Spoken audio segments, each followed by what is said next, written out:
Why hello there, my name is Jacinda and welcome to my channel.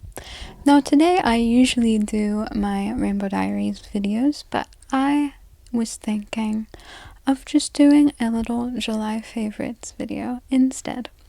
So yeah, let's get into it.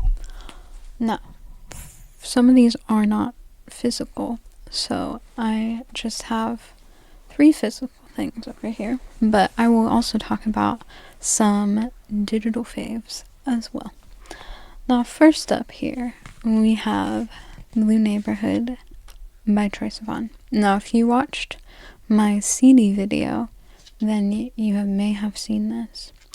But yeah, I just got this from the record store, and I've been re-listening to it, and it is just such a good album. I mean, I definitely sounds like the time it was created, but I don't think that's a bad thing. And I think sometimes we need to be reminded of simpler music times, just, you know, the good old days of music.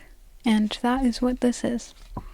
There are also some very depressing songs on there, and some extras, since this is the 10-year anniversary edition. But anyways, next we have A Home Video by Lucy Dacus. Now, this was also from my record store haul video. I said CD video before. But I also just, after I picked this up, I just listened to it again. And it is just such a good album. I kind of forgot like how good this was until, you know, I got it physically. And I find that sometimes after I get CDs, I listen to them like more than like Spotify, because Spotify has ads, and who wants to listen to ads when you can just have the music and have it flow like it was supposed to? And this album, you really go on a full journey around, and yeah, I just really love this album. Now, a little change of pace, we have a book. Okay, this is Cool for the Summer by Dahlia Adler. Now, I'll give you a little blurb about what this is about. There is this girl named Larissa, and she is in her senior year of high school, and she just came back from a trip to the Outer Banks for her mom's work, and she met a girl named Jasmine, who is her mom's boss's daughter, and they had a little fling at Outer Banks. But now that she's back and she has like this confidence, she got a haircut, which I also have a haircut. It might have influenced me. But what is his name? Oh, Chase. They're on the cover. So Chase and Jasmine. So now that she's back from Outer Banks to New York, Chase is kind of after her, and you know, she's had a crush on Chase for like basically her entire life, and so she starts exploring that relationship, but she cannot get her mind off of Jasmine.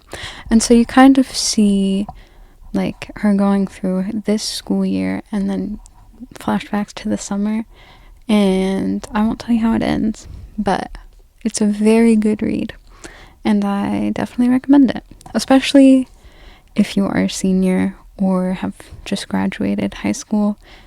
I think it's a really good read for just a little YA fun. Now that's all for my physical favorites. I don't know why my camera is doing that. But as we all know, Blush Red came out this month. That was this month, right? Yeah, that was this month.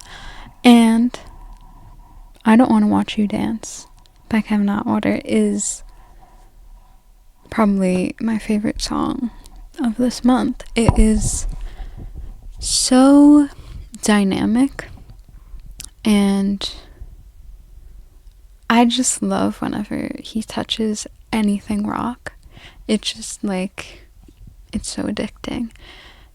I love it so much. But that entire album, it's so good, and I'm so excited to see it live, and I will never shut up about it. But yeah, I Don't Want to Watch You Dance by kevinatwater. Give it a listen if you haven't already. Also, I will be getting into just some movies now. Heartstopperforever. That was an emotional roller coaster I was not expecting. I thought it would just be happy. I forgot. Like, I read, like, every time it updated on Webtoon. I forgot everything that happened between Nick and Charlie, and seeing that unfold just, like, on the screen. And Kit and Joe are such amazing actors, and them being executive producers on this, I feel like definitely had some influence. And I do have some, like, mixed emotions on the movie, but overall, like, it's Heartstopper. I don't expect, like, that much, you know? And it was very Nick and Charlie focused, but I do feel like we did have some good moments with our other characters as well. And yeah, overall, I think it was like a 4 out of 5 for me. I didn't rate everything else. I just rated that. I also watched You Can Live Forever, which I didn't really describe what Heartstopper is about, but you know, Heartstopper Forever is the last of the franchise, so yeah. But You Can Live Forever, I've also talked about this one in my Blush Red queer media to watch, that short. But You Can Live Forever is a very conflicting movie. I think, not in like, I love the movie, but I think, like, you see these two teen girls just like trying to figure out their feelings for each other, and you don't know like what they should do, because like realistically, like, you want them to be together, but also like, I forget their names, but the one girl her parents are very religious. She is very religious. And the other girl, she's kind of like an atheist.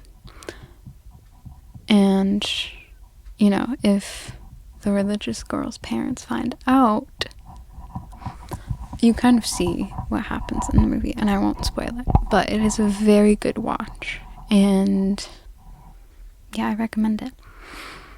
And my last movie that I have is Stay Awake. Now, this movie, I'm gonna explain this one a bit more because I've already explained the other ones a bit. But this movie kind of came out of left field for me. I saw it on Tubi, which, if you don't know what Tubi is, it's a free streaming service. You have to watch ads, but sometimes the ads just add to the experience.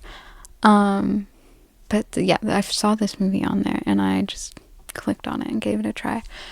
It is about these two brothers and their mother, who is struggling with addiction, and they have to keep her awake every time they rush her to the emergency room. It's a very hard watch, but I think the brothers' relationship, you can see how much they are hurting, but how much they care for each other and care for their mother as well. And it's just heartbreaking seeing this family like get torn apart because of this addiction. And again, I won't spoil the ending, but there is some relationship drama, there's some college drama. The older brother, he is an actor, so he's trying to like break through with that, and he has to travel. It's a lot, but it is very good. And for an indie movie, yeah, I'd say like a solid 4.5.